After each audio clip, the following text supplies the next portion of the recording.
JP Productions. You are now listening to the Sierra Unraveled podcast. This space was created to inspire, to encourage, and to connect all those who have gone through life and managed to stay sane. I mix my own personal trauma, mental health, motherhood, domestic violence awareness, spirituality, and a whole lot of Sierra Unraveled. I'm so glad you're here.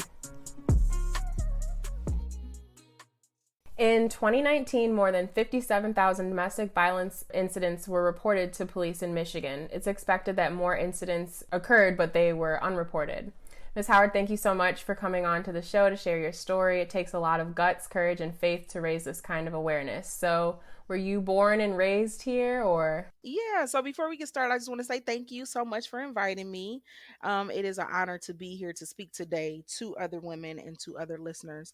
I was born in Michigan, and I was raised in Detroit, Michigan. I grew up on the west side, southwest Detroit, and then I went to school up north at Ferris State. And then when I came back home to Detroit, I started to work and live here, and I've been here ever since. Wow. See, I'm not originally from here, but after I went to college here, I stayed here. So it's just interesting to meet other people that are actually from here. What was it like growing up here? So Detroit was fine. So a quick fact about myself, my grandfather is an original Temptation. So my roots are here in Michigan. So I probably would have never left Detroit even if I had the opportunity. So I have family elsewhere. I like to travel a lot. So I like the fact that I can travel and then still come back home. But Detroit wasn't bad. I have a lot of great memories of the city, like more of neighborhoods and growing up and being outside, which is a lot different than now because of all the technology that the little ones have. Right, definitely. So did you always want to be a mom, or? So it really kind of happened. I was fearful to be a mom more than anything. Motherhood just is foreign, and I'm 5 years in. My daughter, she's 5 years old, and even now, it's just like a lot of aha moments or I could have handled that differently, and I'm learning a lot from her because it gives you patience all over again. I was single. I had her when I was 28 years old. So for the most part, being a mother, it was in the books. It just wasn't supposed to happen then. And I remember being scared to death to give birth and to have a kid because I'm like, this is somebody I have to answer to every day. Yes. And then I did the due diligence of nursing.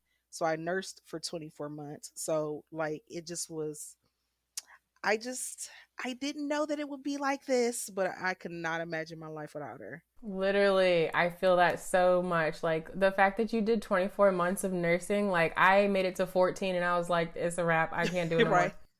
Give me my boobs back. Right. I don't want to be a cow. I'm done. What's your favorite part about motherhood, you think? Right now it's the developing and watching her grow and like gain understanding. So with the pandemic, we were at home, staying safe, staying healthy. We did virtual schooling. So she was only in like daycare, but to watch her even at virtual school and like gain concepts, learn to count to 100, and now to have her putting on little uniforms every day and going to school and talking about her day, making her lunch. It's so good to just watch a little human just grow and sprout. Like you did that. You created that. Yes. Like the discovery of like being a human. And when I was pregnant, I would say, I'm having a whole human. And I had a whole human. Literally, I feel like we don't give ourselves as much credit because that in and of itself is just crazy. It's a lot. Do you feel like it's gotten easier? I wouldn't say that it's easier. It's a journey. Yeah. So it's an everlasting journey. And parenthood just unfortunately does not come with a handbook. Like you really have to go through it to understand it. And it's so many techniques of parenting. There's like we're dealing with people with feelings. So we have to learn who our children are. We have to adapt to their personalities. We have to give them room to understand, to grow, to learn. And like with Nova, with her now going to school, she's going through this phase of with her being an only child and having all the attention from mom and then going into a classroom with 25 people. I kind of show her my hands like, you went to daycare with 5 people, but now your teacher has 5 and 5 and 5. So she could just understand it's more than Nova because at home, it's all about her. Yeah. Oh, so just, I commend you because like my daughter's only 2. So I'm like, I want this to get easier. I wish I could understand her better. I wish she could communicate more. So I'm like really looking forward to like the best friend part of it. Yeah. But also, she's awesome. Like, every day she surprises me. So, like you said, it is a journey. So, It's a journey for yes. sure. And you're gonna look back. I look back at videos and stuff from when Nova was 2 and I'm just amazed. And she was forming her words and saying little things, and just to see where she is now, I'm like, this kid is like ever growing. It never stops. It never stops. I just bought a wardrobe that I'm about to rebuy again. So Man. So, let's get into why we're both here. So, you were in an abusive relationship with your child's father, right? correct. Yeah. So, what was that like for you? So Nova is 5, Mm-hmm. and her dad and I, we dated for 1 year prior to me being pregnant with her. So before there was ever a Nova Rain Monette, the love of my life, her father was doing an open mic jam. We had met because I love live music. To this day, you will find me at somebody's concert, comedy show, or Same. where some live music is. And he was a DJ. And it was funny because when we first met, I didn't think he had any clue of who I was. And it wasn't until maybe a year later he and I started to connect because I would go to the open mic jams. Mm-hmm. And it took for us to kind of build a friendship. We were cool for a while, and then after a year of building the friendship, we tried dating. Mm-hmm. And it wasn't until we got into the dating aspect of it that I seen that he had some anger, that when he would tap into it, it was like he would lose control. So in the beginning, I do remember he did a very good job of learning who I was. He did a very good job of understanding Nakira, what Nakira liked. If I liked it, he loved it. And looking back at it now, what I thought was like, oh, it's just so sweet. Understanding now, it was more of a love bombing type of situation. Mm-hmm. And because it was something I wanted so bad, I was blinded to a lot of it. So we were in this relationship. He had a lot of things going on, not to make any excuses for him, but his father had got diagnosed with carcinoma Mm-hmm. and dementia at the same time. Wow. And I've always worked in healthcare. So, me attempting to be a supportive girlfriend and to advocate for my job, I worked at a cancer center. So, what better way than to try to get his father the help that he needed? And to try to be the most supportive. I am naturally a planner.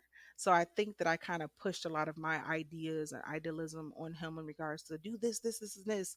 And it just wasn't how his mind worked. And I don't know if it was respected at that time. And I think he kind of became angry at me because I didn't like necessarily how he was handling the situation. But prior to the most recent incident, which is the one that you've seen, there were three before that.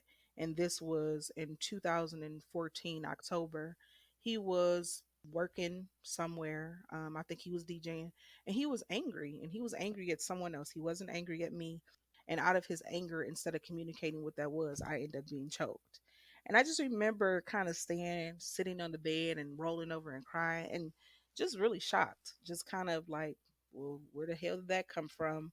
But it would be in the moments when we would argue that he would get angry. And I'm 5 feet tall. He's like 6'2", and he would like point in my face, and I'd be like, I got the point when you stood up. It wasn't necessary for you to be the aggressor in that way. Right. So I do remember him leaving the home, and I literally just swept it under the rug. I act as if it never happened. We didn't Mm. talk about it. It was like a quick apology, and then that was it. And we moved on from it as if it did not exist, which probably made it a lot worse because we never really tapped into what that did, how I felt, what really was the root of him even reacting in that way.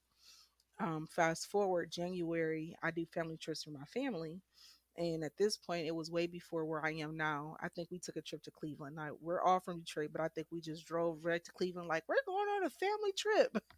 And me being just so in love at the time, I'm like, I would like you to come. My other male cousin, he ended up not coming. And then my brother, who was in Kentucky at the time, he ended up not coming. So my then boyfriend, he was the only man on the trip. But much like myself, the planner of the family, I'm it's a lot of moving parts. I'm trying to work it out to book the rooms. They're all on my credit card. and we were in a situation where we were at a restaurant, and it was just something that he said, and I was just like, well, sometimes you don't have to correct me in front of people. Correct me and give me the moment to learn in private. But if Yeah. you're doing it in front of somebody, now we're at it. Hmm. I can't take what you're saying, because now I'm mad at you and I'm mad at the person who I was mad at originally. Right. So we had this conversation. I thought we were all good. The next day, there was an issue at the hotel with a room that my cousin had. But again, all the rooms were in mine on my credit card. So all I could see is the money just coming off of my credit card. Hmm. So I was trying to resolve whatever this issue was. And he just turned, he was like, you shut up and I'll handle it. And I was just like, well, it's my money and I want to see what they're talking about. Right. So I remember us getting into the car and we had two, I want to say it was like two vans we drove because we just were on a budget, just going out of town, trying to have a good time. And I got in the car and I was like, I didn't like when you did that. And I got out the car and I slammed the door. And next thing you knew, I was being lifted by my neck off of the ground. And that was the one time that my family witnessed him put his hands on me. And I just, like, it was just a moment of dullness. Like, you just couldn't believe it happened. It was a lot of embarrassment, but it just, we didn't talk about it. Like, even my family, it was my brother and sister, they're twins, and I just remember them being so young. And I remember my mom telling him, like, go in there with your sister. And I just remember the fear like my little brother had, because it was nothing he can do. He was a child Hmm. that was witnessing that. And for whatever reason, we chose to put him in the car. We put him in the car and we drove him here to Detroit. When we got here to the city was the third incident, in which I thought at that time was the final incident. And we were arguing about him putting his hands on me previously. And he said, no, I didn't. As if my whole family didn't see him do it. Right. So we're going back and forth about it. And before you knew it, I was I was on the ground. And I just remember never really able to defend myself properly. It was always a shocking thing to me. And at that moment, the only thing that probably saved me was the fact that my cousin was outside and his friend. So, my cousin and his friend were outside speaking about the incident that happened in Cleveland, and they could hear the tussling and came in. And I'm like, you got to go. You got to go. You can't stay here anymore. And it was never like an apology. It was just like, I don't know why I did it. I have a lot going on with my dad, and I have a lot going on here. And it was just the me wanting it so bad and me wanting it to work. I I act like it never happened. It was a don't ask, don't tell. Because if you would have asked me 5 years ago if that was a situation that I dealt with, I would not have been honest in regards to it. So now we have all of this time. So now these layers are being peeled back, and the relationship is no longer. And your dad, unfortunately, he lost that battle. He's went on to be with the Lord. You have your family who's not the most supportive of you, but they really want to like stick it out with you. And the triggering thing to me was his brother said to me, "We were hoping he didn't hurt you." So I was just taken back, like, so you all knew he had this in him, and no one warned me, because it was a lot of trauma that I tapped into, and I realized more or less now. So because I never talked about it, I I protected him in a lot of ways without me even knowing it. Right. We end up getting pregnant, and this was after the relationship. So now I feel just ridiculously stupid, because now I felt like I was able to have this situation where somebody I really shouldn't have been involved with. But here we are. We decide to keep this child. And then the verbal abuse starts. Well, you kept the baby because you were trying to trap me. Like, sir, I don't want any parts. like let's be clear. And he's 10 years older than me. He didn't have any children. I didn't have any children. So it was just like, I trap, that's just kind of a, like, that's a low blow. And I was hurt. And I remember his family kind of questioned him, like, well, what are you guys gonna do? And he was more of the, well, people co-parent without being together. So it was always making me feel like I was less than. And it took a lot for me to kind of start to value myself to get to where I am today. But it still took a lot of time, because it was a ton of verbal abuse that happened in it.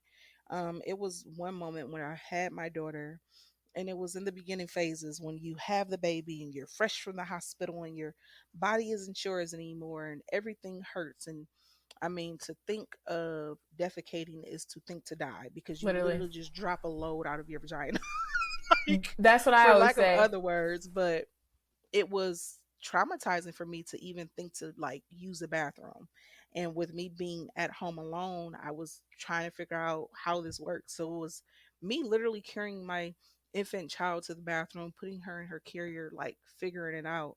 And it was this one night I just needed help, and we were sleep deprived. I mean, for lack of anything else, when Yeah. you have children, you're adjusting. And he rose up on me, and the way that he rose up on me with her in my hands, I knew that he would have struck me. And it was at that moment that I was just too shook to deal. And I called my mom. I went to my mom's house. I didn't really share the situation of what happened, but I let it be. And Nova was 17 months. Nova was a little bit over a year, and we were attempting to try to work together and figure out a parenting schedule, and it just didn't work. I was nursing, so at that time I was a little more close, and like, I need my baby at my titty. Like, I unfortunately just can't drop her off because I'm supplying her milk. Right. And I also am not willing to be in a space with you for long periods of time, so we have to figure out what that is. And it was like, you take me to court, well, you take me to court. And I mean, when we went to court the first time, he took me to court. He went down there and filled out the paperwork for me and took himself to court, and in essence got hurt because he put himself on child support. And then there was like no parenting order put in place. Right. Right. So he started the child support case, which is a beautiful thing in itself. It's not really where you want to be. If you had the opportunity to not go through the courts, I would recommend that to my worst enemy. If you are mature enough to work without someone telling you specifically what to do, I honestly believe that that's what you should do. But we went to courts, we tried it out, and I was actually just looking at the records of the child support, and I didn't receive child support for any of 17. I did not receive child support for any of 18. Any of 19, I did not receive child support. I got maybe like three payments within the whole time, and I still was left to be an adult and make sure he's seen his daughter and not demean his character or tell any of my truths. And during this time, it was a lot of things that were being said about me, or I was made to look like the bad guy, or I wanted him, and it was just all these things that I would hear about myself. And I'm like, you guys really don't know the half. So it was really during the pandemic that really was the wake of it all. We were really just doing our own things. Communication was just the worst. At this point, I had diagnosed him to be a narcissist. He's never been clinically diagnosed, but there's a lot of things that he did where I believe that might be something that he has true to himself. But the pandemic Mm-hmm. came into Michigan in March of 2020. I remember so vividly because I work in healthcare, and I remember reading this article saying that it was coming, and then it was my birthday, and we were hybrid, so we would work in the office and we would work at home. And this is before the whole work from Mm. home thing happened. So we were on the wave of, Mm-hmm. I was going home for 2 days for my birthday. And I remember going home and I never went back into the office. And Mm. he was dating someone, and it was scary. This was when there was like no room in the morgue scary. And she was his girlfriend at the time. She contracted COVID, but I found out from the internet. When I tell you my heart was broke, and I Because he was still seeing your daughter during this time, and he had her around this woman that you don't even know. Oh, I can and relate to not this so heavy. only that, but she had this disease that was killing people. Like, people were dropping down dead from COVID. So with Right. me being on the healthcare side of it, I seen our I seen our morgue fill up, and we had a freight, a 18-wheeler freight to put bodies in. So to me, that was just too warranting for me to send her over there. And I remember him saying like, "Well, you'll see if you don't let me see her, you'll get it." And I'm just like, "Well, it's just for the safety of me and my daughter." And when I say I didn't hug my mother, I didn't go outside. I had food delivered. I really played it safe because I didn't want it to be me or my child. And it Right. just, it was, we didn't know what COVID was. We didn't know what that was. We had seen SARS before. We had seen pig flu, but we have never seen anything like coronavirus. And Right. for me, I wasn't going to be the one to go outside and play and act like it wasn't what it was. So I Mm. did keep Nova home, kept her safe. I would let them video chat. And it wasn't until the orders had got like really lifted. It was towards the end of the year. Um he was he was supposed to give me some child support, as he said he was, like he always did. And on this particular day I started letting her go back, and he just was like, "Just take me to court."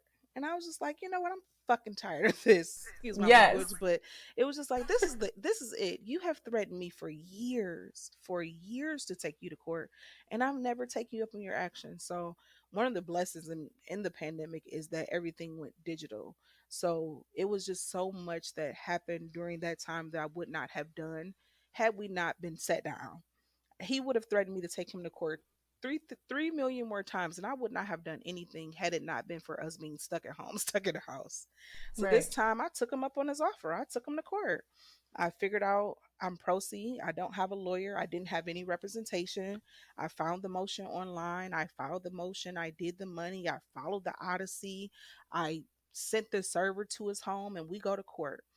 And he was to pay a little bit under $100. His order was a little bit under $100, and he had agreed to 250 on top of that little bit under 100. And this was the order since she was 17 months, so it was not like I was getting anything from it. And the referee, he upped it to like 150, and he said, "Do you understand?" I said, "Well, I understand, but I just don't agree." Like, he stated that he could do this amount, and I want this amount, because Hmm. it shouldn't have been take me to court. It should have been a conversation that we should have been able to handle Yeah. and navigate as adults, and Yeah. we weren't. And the referee, he agreed, and I could just see the anger in his face, like the disappointment, because I don't know that he believed that, one, I would have taken him to court, and that I would have pressed through. But that was during the time that I really had to start valuing myself and stop protecting him and stop thinking about what it is for him. It was so many times where I went without and I sacrificed because she was my baby and I was taking care of her, but it really took two to tango. And it wasn't fair to me to continue to just make the sacrifices on my own. Yeah. After court, it just was like, it was weary, because I knew he was angry. And then he had, his issue was parenting time. He would say I didn't give him his daughter. He couldn't get her. When in fact, if you look at any of my records on like social media, Nova stayed with her dad. If he asked for her, I let her get him.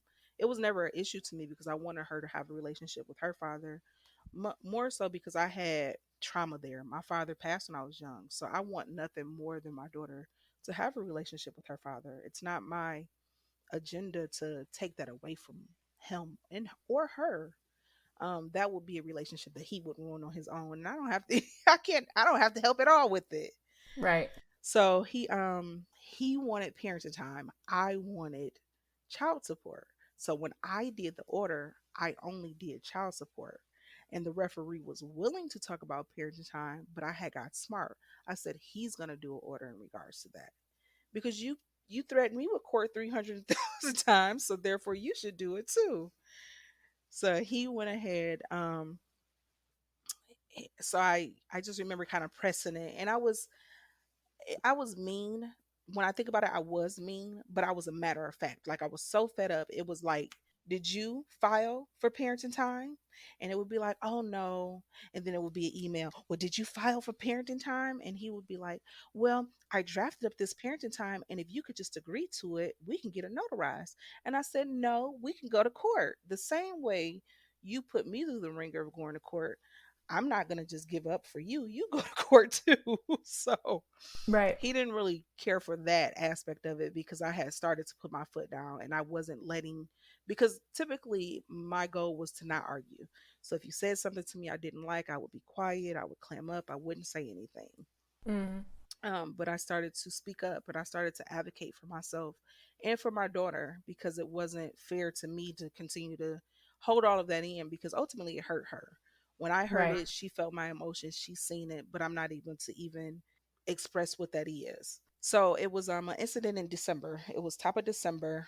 December, I don't know why I remember it, but December the 11th. And I had Literally a made year from a year like ago. just 2 days ago, a year from. Yep.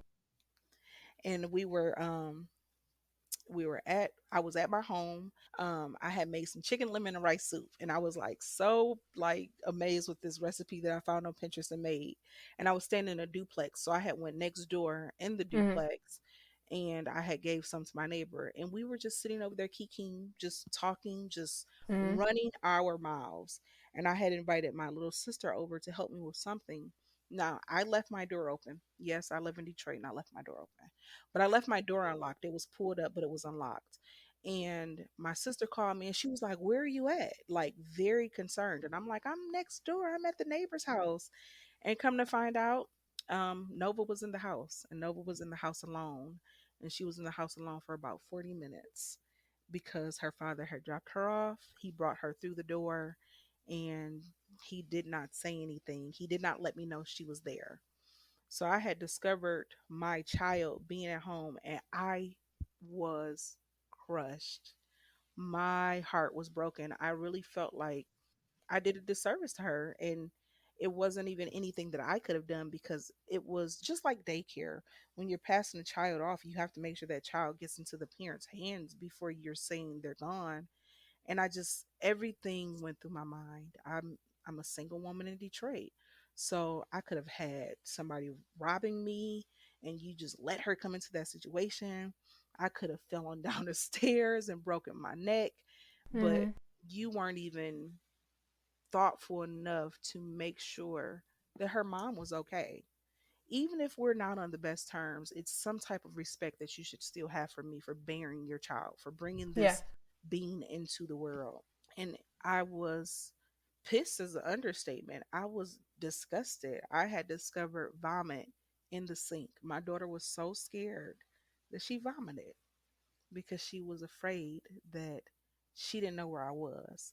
She didn't have the resources to call me. Like, she was 4, so 4 years old for 40 minutes probably felt like 40 hours to her. Like, I just couldn't imagine. And I'm literally like, I could cry because like sometimes my daughter won't go to sleep. I'll like pretend that I leave the house. Like I won't pretend that I leave, but I like turn the lights off and I'll go lay down in my bed and she won't know where I am and she's like freaking out like, "Mommy, where are you?" And yes, like it's it's the so worst for sad. them. So to I can't even. So I again, we're gonna stay home. We're gonna stay safe. I want to let her know I'm here. And he was angry, to say the least. He was angry because of it. And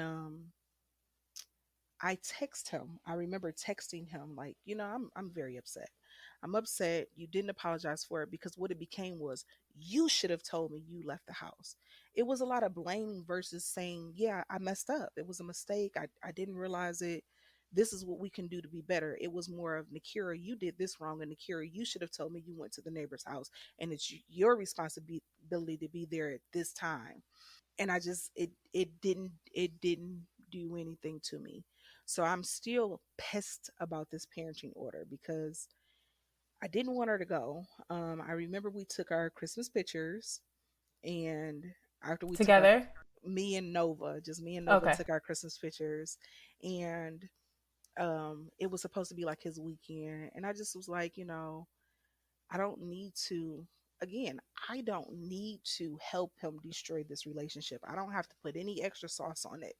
Mhm. Like, there is Right. nothing that I have to do when it comes to that. My hopes and goals and prayers would be that they can have a relationship that is well. Unfortunately, that didn't happen.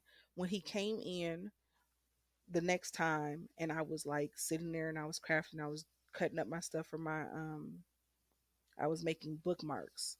So at this time I was entering into a relationship with a gentleman, and we were Mm-hmm. just dating. We were going to read a book together, so I was making his bookmarks. And he entered into the home, and I he was supposed to get her on this particular day at like noon, because I was still at home working, Mm-hmm. full time job, taking care of a kid, trying to cook dinner, trying to date, just, superwoman effects. Yes. Yes. And he did not come get her at noon, but yet he put up at 5 o'clock like he was just about to just conquer the world. And I'm like, well, why didn't you come get her at noon? Because it's difficult. It was difficult for me to understand, and it still is quite difficult for me to understand how you were attempting to say that I was keeping her from you, but yet I was giving you all these opportunities to get her, and you wouldn't come and Yeah. get her. Yep. So I don't know really what happened. It was more or less that he said one of those moves like, you don't communicate, you don't tell me anything. And before you knew it, I was on the floor. And that was January 2021.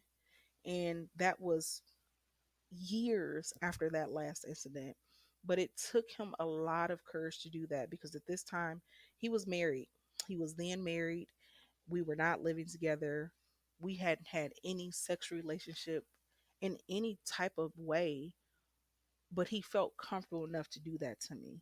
And I honestly feel that he felt comfortable enough to do that to me because I had protected him so much in the past, and I said And you nothing. had his child. And I said nothing. So he felt as if he had some type of onus to me, like I owed him something.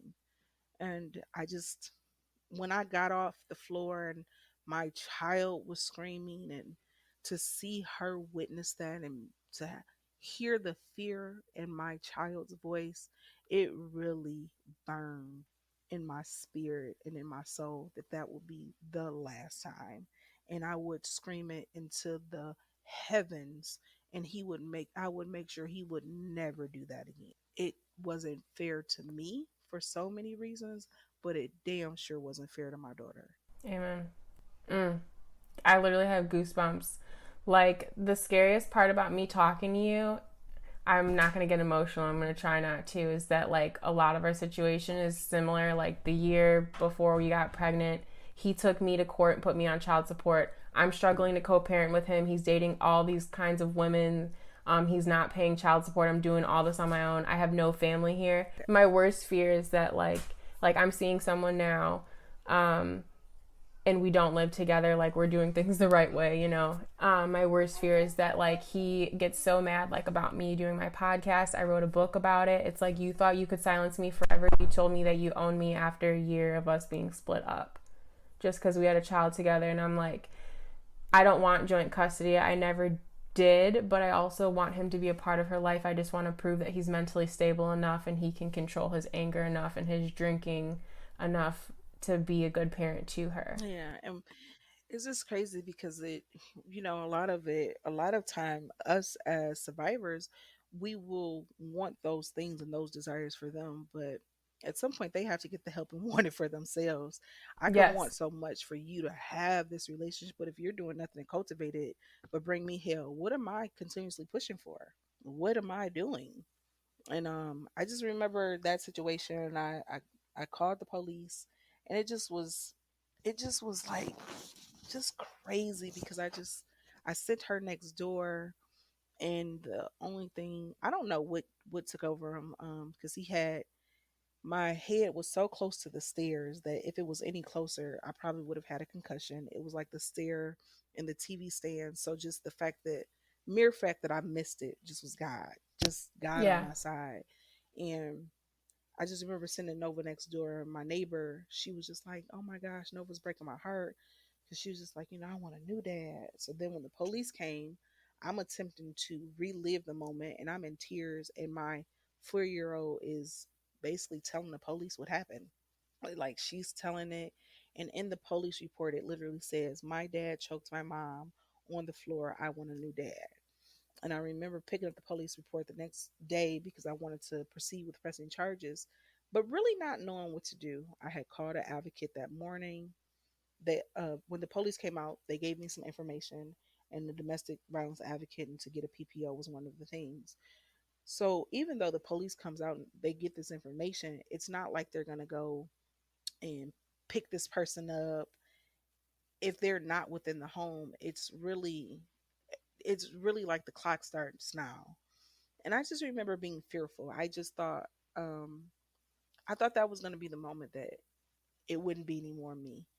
And getting off the floor at that time, I thought it was the end. And I remember just saying like, no more, no more. And once I did the PPO, like, you just couldn't stop me. When I did the PPO, my next step was to do the police report. I do the police report, and the detective looked at me, and she said, if you haven't went to get that checked out, you should, because the bruises and scars on your neck look bad. And I just remember leaving, just crying, like boo hoo, crying, because I was embarrassed. And I just I had protected him with silence for so long. I never said anything. I never wanted to be a victim. I'm a young black woman in Detroit, and how dare I just continue to be these statistics that everybody believe we are. And I went to the hospital. There were no injuries, thank God. And I mean, the clock started ticking. Nova witnessed the incident, so she had to speak with Kids Talk for them to do a forensic interview. Child Protective Services had to be involved because she witnessed it. And it was just, I I don't know that I feared losing my child. It was just the fact that I was putting her through so much at such a young age. Yeah. So it was like, here we go. Yeah, so that was January. When did everything finalize? Like, you have full custody now, right? So no, unfortunately, I do not have whole custody. What? No, not here in Michigan. So Michigan laws are a little tricky. So Michigan, you have the domestic violence end, which is criminal. So he was charged for that, but then he still has parenting rights because parenting court is a separate court. So we, I want to say it was September, maybe August. So I know because we were going through both in tandem. Mm-hmm. And in August was the domestic violence sentencing. August the 24th was the domestic violence sentencing. And he was charged to a year probation. He pled guilty, but it was like it was August. The situation happened in January, so even with a year and like $750 of fines and a battering class, it was a journey, and it felt like it was a journey not for much. But I am happy that I did it because he had to say out loud what he had done, because Yeah. he immediately after the situation he went online and put things online like it's a thin line between love and hate, which to this day I still can't understand that concept of him trying to say that I hurt myself or beat myself. And it was statuses to say like, I'm pretty sure you've seen the accusations from Nova's mother. And it was just like, these were never accusations, and you're speaking as if this is the only time. we can't You're right. we can't negate the fact that this is time for. Mm-hmm. When I started to speak about it is when I realized it had took 7 years from the beginning, from the first incident to the end incident, for me to actually say something. And then the parenting time stuff, that didn't resolve, if I'm not mistaken, until like October, because I remember we had our family trip and all of that. So she had her first virtual visit with her dad at the end of like August, beginning of September. And I just remember like sitting her down like a young adult, like, I have to tell you something. And I was just like, Yeah. you're going to be seeing your dad on the computer, and then you're going to go over there. And just life just happened so fast, because in August, we had the domestic violence sentencing, and then September, and then October, here we Mm-hmm. are at Domestic Violence Month. And I felt the need to share, and sharing just blew up. Like, sharing blew up. Yeah. Sorry, I didn't mean to do Oh, I that. I thought don't she know had what I something to just did. say. Yeah, no, I don't know why I did that. No, like, it's just so crazy that over that year I would have just been in so much fear, and just like, you just inevitable, like, whew. I wouldn't shut up. I would not shut up. And I wouldn't give up either because, like, he was so. The craziest thing is it revealed a lot. So when I did finally press the charges, the first thing you do is you do PPO.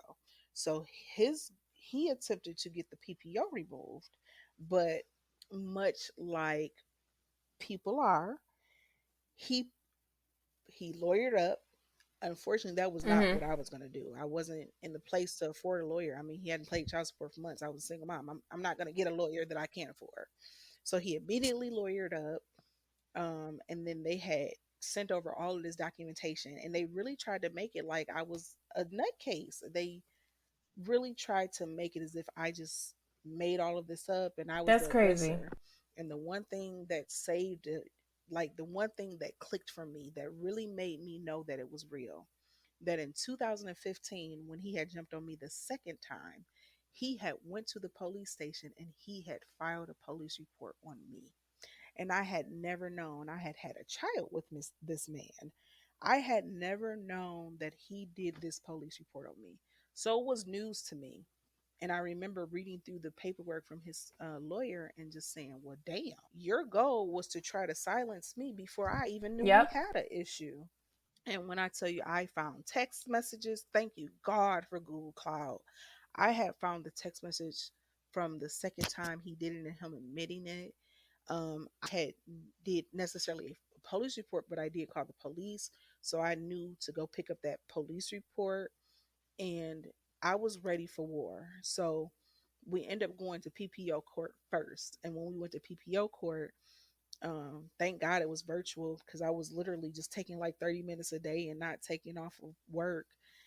We go to PPO court, and they're presenting their case, and I don't know why I chose to do it. It's not like I knew any better. It's not enough law and order in the world that can teach you. But the judge said, start from the top. When I tell you I started from 2014 incident all the way up until the day of January. And then at the end of it, I said, and I'm pressing charges. So they had everything on record. And because I was pressing charges, he couldn't do anything with that PPO. So then that's just on hold for the PPO. And then you have to wait for the domestic violence court. But because the pandemic, unfortunately, they weren't picking people up. It wasn't like they were going to go knock his door down. Right. And a lot of disheartening things in regards to it. And I think a lot of what stops people who are much like us from saying anything is they don't feel like anything happens to them. So the in the domestic violence world, we do see people get charged, but you don't see a lot of harsh actions happen to them. If anything, I would love to see a domestic violence registry to warn other women of these men when Yeah. they're out there.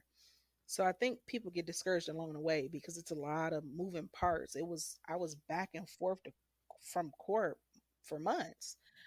It was just I wasn't gonna give up. I wasn't gonna act like it didn't happen. I wasn't willing to just let this be another situation and that was it. And the one thing that I did do that I never did and with that situation in January is I actually posted it on Facebook. I was so scared that I thought that he was going to come back to do something to me that I wanted to know if wanted anybody to know if something happened to me. It wasn't just an accident. Nakira didn't have a freak accident. Somebody purposely did this to me. And that was the moment where I'm like, it's no turning back. I've said it. This is what it is. And now we're going to see what's coming from it. But him doing that report on me in 2015 was the most heartbreaking thing because I'm just like, damn, I wouldn't even had known that you were so meticulous in your Yeah. ways He's to really have done sick. that. And Yeah. like beyond. And then I had requested the CPS reports, and in the CPS reports, because he's now married, his now wife is just like, he would never. And I'm just like, you don't even know this man. But I can't tell you that. But as a woman, where is it that you're going to have respect for another woman? I don't want your man, but your man isn't allowed to disrespect me and or put his Yeah. hands on me. And it's crazy because sometimes abusers will do it to one person. They might not ever do it to another person, but they still did it to you. So Yep. you can't discount that. And me as a woman, like I've done my outreach on new girlfriends, and I know some people would frown against it. I'm like, I'm just warning you, like, he really messed up and he's never going to have me back. You don't ever have to worry about that because this is what he put me through. And if you're interested, here's my podcast. Like, why would I do all this just for fun? Correct.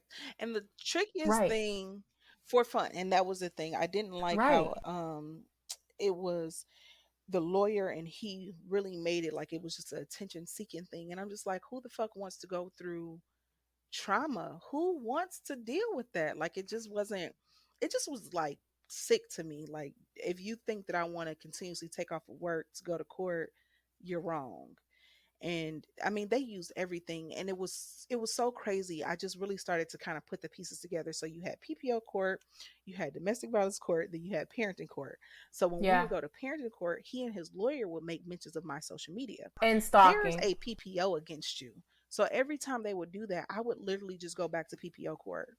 Like he's violating his PPO. That is called social media harassment, sir. Like you're cyberbullying me. So like let's get it together.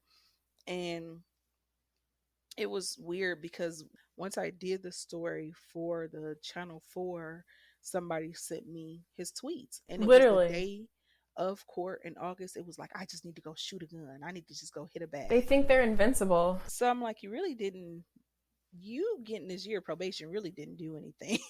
Like, you could care less. But I just, I made it my business not to shut my mouth. And I know a lot came from it.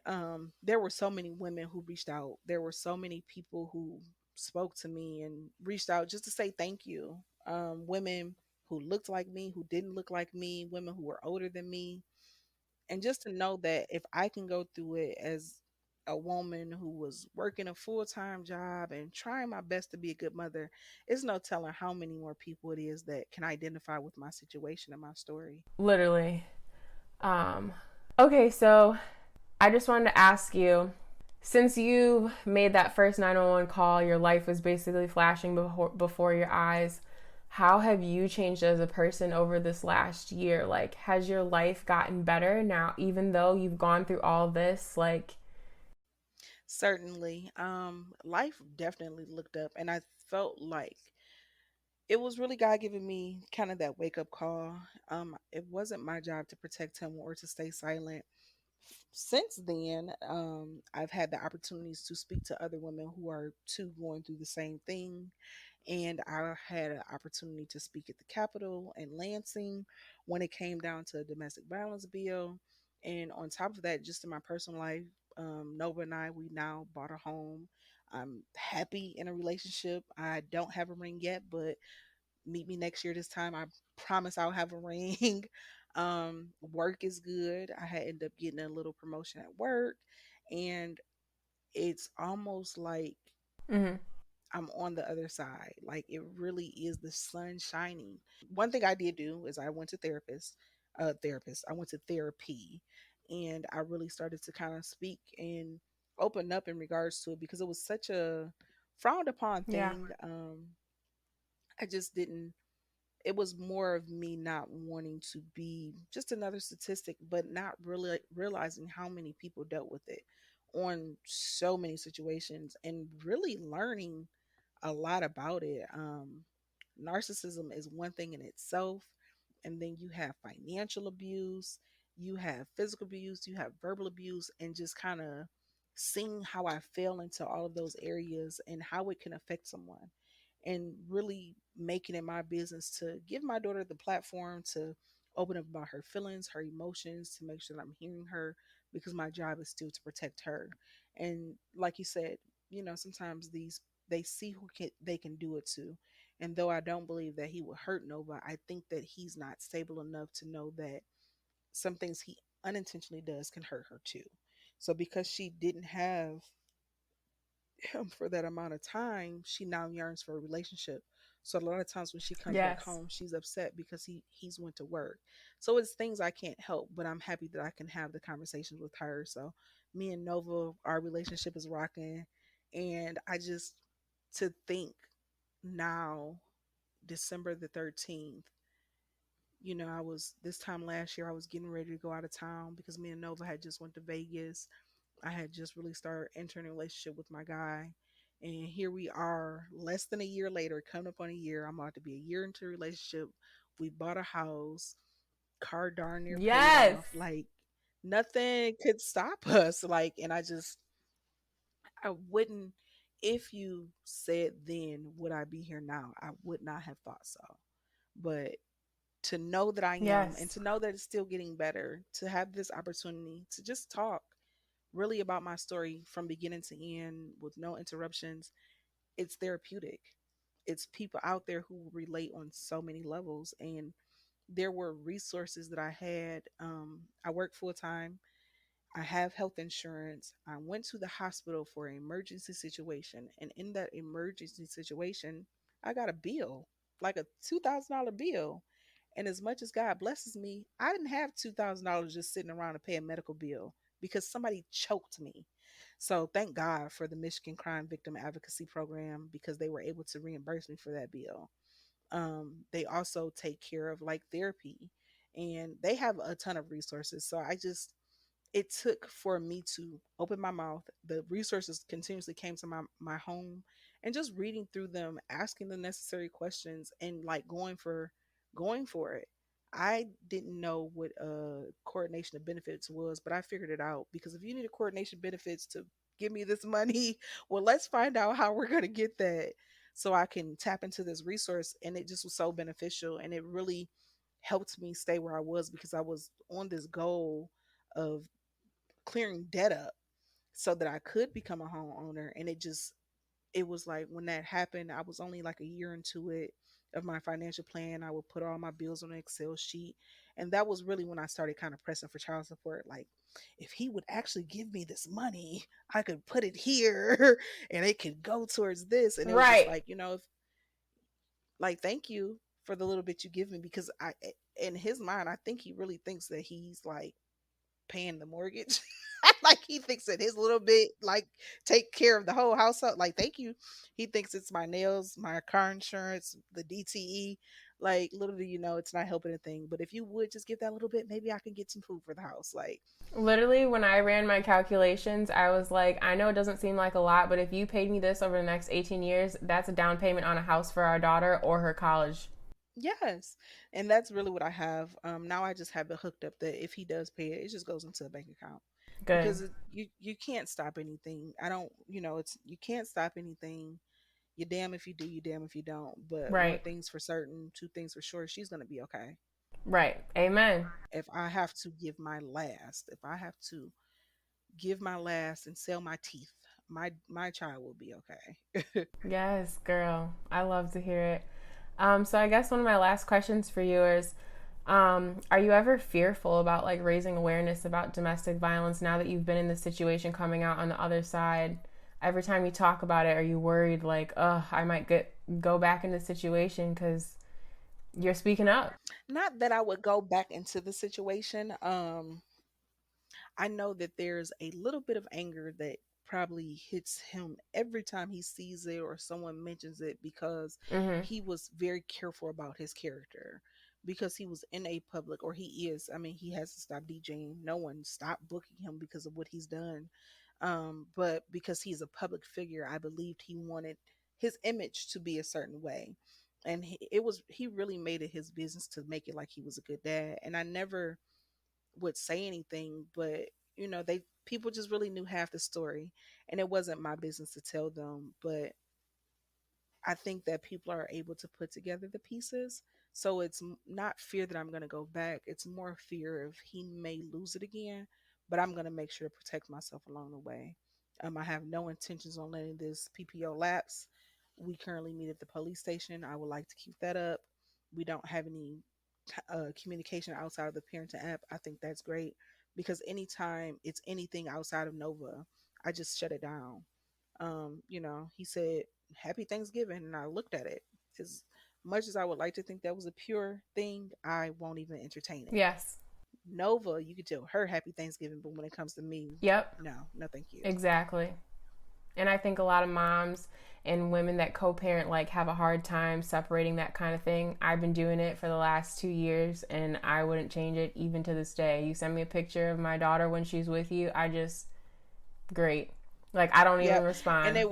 it took me a little bit of therapy for that too, because in the beginning I'm just like, what are you sending me this for? It would be like, she has a fever, and I like it got to the point where I had to be like, if she's not dead, please don't talk You to me, have to because figure I out how to just felt parent on like your it was a own. way that he was trying to get the control. But Yeah. I'm just like, you got to figure it out. And at the end of the day, you have a wife over there, and if she doesn't know what to do, goodbye God to both of you. Right. Like, don't call me. Literally. Well, I'm just so freaking proud of you, Nakira. Like, literally, when I read your story, I was like starting to tear up. Like, my daughter's father never put his hands on me physically, but there's a lot of other emotional, financial, sexual abuse that happened. My first relationship, like in high school, my boyfriend at the time was physically abusive to me. And like those moments when your life is literally flashing before your eyes and this man is twice your size and like he could take you out with like a pinch, you know? It's just so crazy. And a lot of women have been in this situation and then they never get a chance to leave or figure out even how to get away. So they're just like stuck. And then our stories come up and like we're survivors. We're not victims anymore. So it is possible. So it's important for us to raise awareness. At the end of the day, the most stressful part is that there's often children involved and this affects them way more than it even affects us sometimes. And we don't even know the half because they're still young and who knows what they're going to be like when they grow up. But all we can do is kind of stick together and just keep trying to figure it out. So Yeah, certainly. yeah. And I thank you. I thank you. And it's gonna be, I would love to come back and maybe have a panel of some sort, just because I know that there are people who have questions. And if there are people who have questions, Mm-hmm. I just, I pray that they reach out to people who are like them. It's so many people that said something to me that I never would have imagined. And when I tell you every shade, color, age, it was mind blowing Yeah, to have women say thank you to me. And it was really me feeling like I was saving my own life by speaking up. you are. You are. But thank you so much for being a part of Sierra Unraveled. It's been an absolute pleasure. Can't wait to keep in contact, seriously. Yes. And as for my listeners, as always, stop letting them unravel you because only you can unravel yourself.